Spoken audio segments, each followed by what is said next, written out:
Bismillah ar-Rahman ar-Rahim. Assalamu alaikum wa rahmatullahi wa barakatuh. I welcome you to another episode of our series, Safara Al Keram, where we strive to be with the holy angels by reciting the Quran properly. I am your host, Abu Ammar Yasir Qadhi. Generally, jealousy is a very evil characteristic. However, the Prophet Muhammad sallallahu alaihi wasallam, in specific circumstances, encouraged us to be jealous. Of these circumstances is, as the Prophet ﷺ said, لا حسد إلا فتنتين. No one should be jealous of anyone else except in two circumstances. The first of them, he said, is a man whom Allah has blessed with money, and he spends that money for the sake of Allah Azza wa Jal. So he is very generous with his money. And the second of them is a person whom Allah has blessed with the book. He has blessed, in other words, to memorize the Quran, to understand it, and so he recites it all the time, day and night. So in this particular case, we should be jealous. What is the meaning of jealousy here? The meaning of jealousy is we want to be like that person. Not that we wish any harm for him, no. That type of jealousy is never allowed.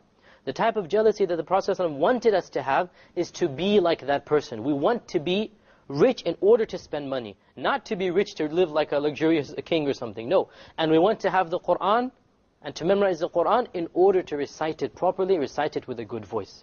In yet another hadith, the Prophet ﷺ said that part of showing glory to Allah, in other words, part of being a perfect believer, is to show respect to three people. The first is to a white-haired Muslim, an old Muslim, a person who has grown up in Islam, has lived his entire life in Islam. The second, Hamilul Quran, the carrier of the Quran. The carrier of the Quran, the one who has memorized the Quran, has understood it and acted upon it. The one who, the Prophet ﷺ said, neither does he go to one extreme nor to the other. He is a moderate person. And the third is a just ruler. A ruler who rules justly according to the law of Islam. So it is a part of our worship of Allah Azza wa Jal that we show respect to those that have properly memorized, understood and acted upon the Quran. Returning to our topic of the rules of Tajweed, we now move on to a completely new set of rules, and that is the rules of mad, or the elongation of the vowel letters. And we're going to spend a number of episodes on this, so this is the first of our series of rules regarding the elongation of the vowel letters.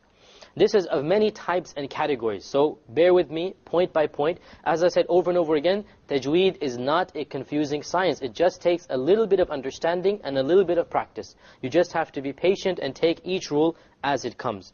All it is simple memorization and application. So the first type of elongation is a natural mad, a natural elongation. Okay? And mad means to elongate, to make something long. A natural mad occurs when one of the letters of mad is not followed by or preceded by a hamza or sukun. Okay, so let's ponder over this definition. What is a natural mad, a natural elongation? It occurs when the letter of mad. Now what is the letter of mad? We discussed this in an earlier episode. 3 letters. Some of you are a little bit confused. I knew this would happen, therefore I have it right here. Okay? The letters of mad are the ya, which is preceded by a kasra, e, the wa, which is preceded by a dhamma, u, and the alif, which is preceded by a fatha, the three vowel sounds. These are the three letters of the mad. A, e, u. Notice that you cannot have a haraka on the ya, wa, or alif itself, or else it would not be a letter of the mad. Ya, yi, yu, this is not a letter of mad. Only e, which is the ya, which doesn't have any letter on it, but it any haraka, any sign on it, but it has a kasra before. Likewise the waw and likewise the alif. So let us go back to our definition. A natural mad occurs when one of these three letters, e, u, a, is not followed by or preceded by, neither before or after it, is a hamza or sukun. Okay? So basically it's natural because that's how it's supposed to be. Natural state of mind, natural frame. You don't have any hamza, you don't have any sukun, before or after. This type of mad is the most common type of mad. Every second word in the Quran has it. Some words have more than two mads in even one word. Okay? The ruling is that you prolong this to 2 harakas. You prolong it to 2 harakas. What is a haraka? Half a second. It's the length or the time it takes to open a finger from a closed fist. So one haraka, and then 1, 2 harakas. 1, 2. Okay? The haraka is the unit of length invented by the scholars of Tajweed to tell you how long to pronounce the vowel sounds and the ghunnas. So the first example we'll look at is this word, يَقُولُونَ. Here we have a waw preceded by a dhamma, likewise a waw preceded by a dhamma. 2 waws here, both of which are preceded by dhammas. Notice, يَقُولُونَ. You don't say يَقُولُنَّ. You have to make it long. If you didn't make the mad, you would not hear the letter of mad, the waw before the dhamma. يَقُولُونَ. Likewise, it's a mistake to make it longer than 2. يَقُولُونَ. That's a mistake. It has to be 2 harakas, okay? يَقُولُونَ. This is the way that you judge it. Now, obviously, in the beginning, you might have to physically do this to time yourself, but eventually you get into the art of figuring out yourself how long it is. Also, by listening to famous qadis, you will also get a good idea of how much 2 harakas is. Likewise, in the second word, qala. Same thing. Qala. This is the mad, the natural mad. Qala. Over here, qila. There's a ya preceded by a kasra. Qila. In the fourth word, irji'u. Here's the waw, and there's a dhamma on top of it. Irji'u. Irji'u. You have it for 2 harakas. Here, ya hamanu. Ya hamanu. We have all 3 cases of alifs preceded by fathas. So we have 3 letters of mad. Ya hamanu. It is a mistake to go longer. Ya ha. No, you don't do that. It has to be 2 harakas only. All of these examples, the last one, al-mizan, same thing. Al-mizan, we have the ya and the alif, both of them. The ya preceded by a kasra and the alif preceded by a fatha, 2 harakas. Notice, in none of these examples is there a hamza or a sukoon. This is the key. Anytime there is no hamza or sukoon before or after the letter of mad, this is a natural mad. And there is one word which easily, if you memorize it, you'll understand the rule, and that is this word, nuhiha. You notice all of the letters of the mad are included here. The waw before it is a dhamma, the ya before it is a kasra, and the alif before it is a fatha. Nuhiha. All of these 3 letters of mad are combined in this one word. So anytime there is a letter of mad which has no hamza and no sukoon close to it, before or after it, then you must prolong it 2 harakas. This is the natural mad. This is what is known as a natural mad. Okay. Let us move on to some other types which are easy and they have the same ruling. Then there are other types of mad as well, and we're going to discuss these in a number of episodes. The first type we'll go on to is a replacement mad. We call it in Arabic al-mad al-iwad. You replace something with something else. What do you replace? You replace 2 fathas with a mad sound if you stop upon it, okay? And this is something, alhamdulillah, everybody knows, that when you stop on 2 fathas, anywhere there's fathatain, 2 fathas, you stop on it, then you must replace that with an alif, basically, which is a mad. For example, these are some examples we have. عَفُوًّا قَدِيرًا. Suppose you were to stop on the عَفُوًّا. You wouldn't say عَفُو. You say عَفُوًّا. You stop with the alif. Suppose you stop on the qadira. عَفُوًّا قَدِيرًا. قَدِيرًا. Notice the D. What type of mad is this?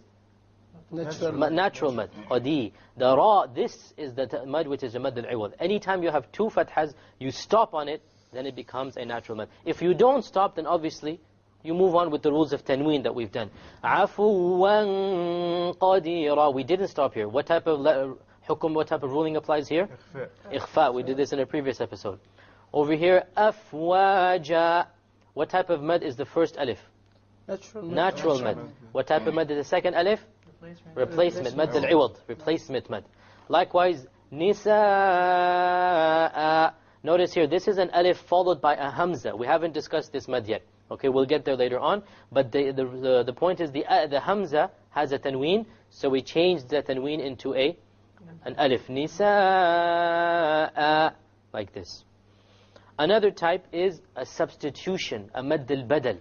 And this occurs when one of the letters of the mad is followed or occurs after a hamza. So there's a hamza and then you have the letter of the mad. In this case, this two is of two harakas. Some examples are amanu, imana, and utu. Now amanu, you might think, where is the hamza? That's why I have it in brackets here. Actually, amanu is a hamza followed by an alif. So here's the alif preceded by a fatha, which is a hamza. This is called mad al-badal. This is also of two harakas. Amanu. You don't say amanu. Same thing with iman. You have a letter of mad, which is the ya, preceded by a kasra, which happens to be a hamza. So the same ruling of two harakas applies. And lastly, utu, you have a waw, preceded by a dhamma, and the dhamma happens to be on the hamza. Once again, it is two harakas. So basically, we have three types of mad that we discussed in today's episode. We'll discuss more later on. All of these three mads have only two harakas. You don't make them longer than this. The first type was the natural mad, when it's not followed by any hamza, any sukun. The second type is the replacement mad, which is you convert two fathas into a natural mad. Okay, and you also do that two harakas. And the third type was the substitution mad, where a hamza occurs before the mad. Amanu, iman, and utu. So let me now recite some verses for you, and if you follow along. Let us choose Surah Al-Nazi'at. Surah Al-Nazi'at is the, as you know, second surah in Juz Amma. Surah number 79. أعوذ بالله من الشيطان الرجيم بسم الله الرحمن الرحيم وَالنَّازِعَاتِ غَرْقًا. Okay, who can tell me what the mads are? Where's the first mad? Nazi'a. What type of mad? Natural mad, because there's an alif preceded by a fatha. Second, aati. Same type, right? غَرْقًا. What type is this? This is the replacement mad, because you have replaced two fathas with a harf al-mad, or the letter of mad. وَالنَّاشِطَاتِ نَشْطًا. Same thing over here. The na is the natural. Ta, once again, is the natural. Nashta, we have over here the replacement, or maddul al-iwad.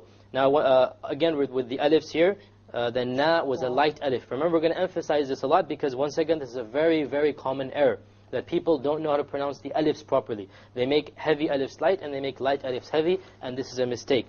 They pronounce وَالنَّاشِطَاتِ maybe وَالنَّاشِطَاتِ, which is a mistake. It's نَاشِطَاتِ. Okay? Nashta, once again, should be heavy, because the letter before it is heavy. وَالنَّاشِطَاتِ نَشْطًا وَالسَّابِحَاتِ سَبْحًا فَالسَّابِقَاتِ سَبْقًا فَالْمُدَبِّرَاتِ أَمْرًا. Once again, throughout these ayat, we have the same types of examples. That we have sabihat, what type? Two types of natural mad, right? Sabha, once again, we have replacement. فَالسَّابِقَاتِ سَبْقًا, exact same. Two naturals and one replacement. فَالْمُدَبِّرَاتِ, here we have the rat is the natural, and then amra is the replacement. يَوْمَ تَرْجُفُ الرَّاجِفَةِ تَتْبَعُهَا الرَّادِفَةِ قُلُوبٌ يَوْمَئِذٍ وَاجِفَةٌ أَبْصَارُهَا خَاشِعَةٌ يَقُولُونَ أَإِنَّا لَمَرْدُودُونَ فِي الْحَافِرَةِ. Now all of these have been the same, replacement or natural. Okay, so there's nothing new over here. Just again emphasize where the alifs have to be heavy and light. يَوْمَئِذٍ وَاجِفَةٌ is light. أَبْصَارُهَا, sa is heavy and ha is light. Okay, let us now move on to an example where there will be something new. Let us see. We are now trying to find a special type of mad. Okay, here we go. أَإِذَا كُنَّا عِظَامًا نَخِرَةً قالوا تلك إذا كرة خاسرة فإنما هي زجرة واحدة فإذا هم بالساهرة هل أتاك حديث موسى. Now once again, there's nothing special in these things. We all have the same types of alifs and the same types of substitution. We have the same type of replacement where we take a double fatha and we convert it to a normal med. Okay. Here we have a different type which we haven't done before. It's verse number 18. فَقُلْ هَلْ لَكَ إِلَىٰ أَن تَزَكَّى. Okay, we have here an alif followed by a hamza. We haven't done this yet, so just remember, this is something we're going to do in the next episode. Let us move on a few verses to find another example that we can use. Let us move on to verse 18 right now. فَقُلْ هَلْ لَكَ إِلَىٰ أَن تَزَكَّى وَأَهْدِيَكَ إِلَىٰ رَبِّكَ فَتَخْشَى فَأَرَاهُ الْآيَةَ الْكُبْرَى. Okay, notice here, we have لَكَ إِلَىٰ أَن. Now I read it very long, and you notice because there's a hamza after it. So this is a rule we haven't done before, because there's a hamza after the harf mad. So wait till a few episodes, we'll discuss this. وَأَهْدِيَكَ. Notice here the ya. You might think there's a ya before it is a kasra, there will be a mad, but no. What was the condition? We said that the ya itself, sakin, it cannot have any letter on it. So it's very important that you don't get confused. The letter of mad must not have any haraka on it. Okay? Then we go on. فَأَرَاهُ الْآيَةَ الْكُبْرَى. Aha, I made a mad here. What type of mad is this? Substitution. This is a maddul badal, a substitution mad, because there is a ya preceded by a hamza. So we went two mads. فَأَرَاهُ الْآيَةَ الْكُبْرَى. This is a two haraka, because it is a ya, an alif preceded by a hamza. فَكَذَّبَ وَعَصَى ثُمَّ أَدْبَرَ يَسْعَى. Okay, let's analyze a few mudud here. We have هَلْ لَكَ إِلَىٰ أَن. We have a harf mad, but it's followed by a hamza. So we haven't discussed this rule yet. So we'll move on and discuss it in the next episode. أَن تَزَكَّى. This is a natural mad. Okay. وَأَهْدِيَكَ. Notice the أَهْدِيَكَ. It's a very interesting point here. The ya is preceded by a kasra, right? Does this make it a mad? No. Because the ya has a haraka. The ya has a haraka on it. And we said that for a letter to be a letter of mad, there can be no haraka. There can't be any fatha, kasra, dhamma. So there is no mad over here. فَأَرَاهُ الْآيَةَ الْكُبْرَى. Ayah. What type of mad is this? Substitution. Substitution, because there is an alif before it is a fatha, but the fatha happens to be on a hamza. Okay, so the substitution mad is just like a natural mad, except that there's a hamza before it. The only thing is you call it something different. Otherwise, it's the same ruling of two harakas. فَكَذَّبَ وَعَصَى. Same thing. It is a natural mad. ثُمَّ أَدْبَرَ يَسْعَى. Natural mad. فَحَشَرَ فَنَادَى. Two natural mads. فَقَالَ. Natural mad. أَنَا رَبُّكُمُ الْأَعْلَى. Once again, natural mad. We get on to فَأَخَذَهُ اللَّهُ. By the way, the word Allah also has a mad. Yes. Allahu, it's a natural mad. نَكَالَ الْآخِرَةِ. Here's the point. آخِرَةِ. What type of mad? Substitution. Substitution. And أولى. Substitution as well. We have an alif preceded by a fatha, and the fatha happens to be on the hamza. So it becomes substitution. Same thing with al-ula. We have a waw preceded by a dhamma, and the dhamma happens to be on a hamza. Therefore it becomes a substitution mad. So the rulings of the mudud that we did today were basically three. We have the natural mad, which is where you have one of the letters of the mad, which is not preceded by a hamza or sukoon. And this is the most common type. You have it in every single ayah in the Quran. Every second, third word has a natural mad in it. If it is preceded by a hamza, we don't call it a natural mad. Rather, we call it a maddul badal. But the ruling is still the same. It is two harakas. And one last thing that we discussed today, if you stop at a place where there are two tanweens, two fathatains, two fathas, we call them in Arabic, yani fathatain, two fathas, one on top of the other. If you stop there, then it becomes a natural mad. So these are the rulings of today. Inshallah, in the next episode, we'll continue discussing other types of mudud. I hope to see you then. Until next time, Assalamu alaikum wa rahmatullahi wa barakatuhu.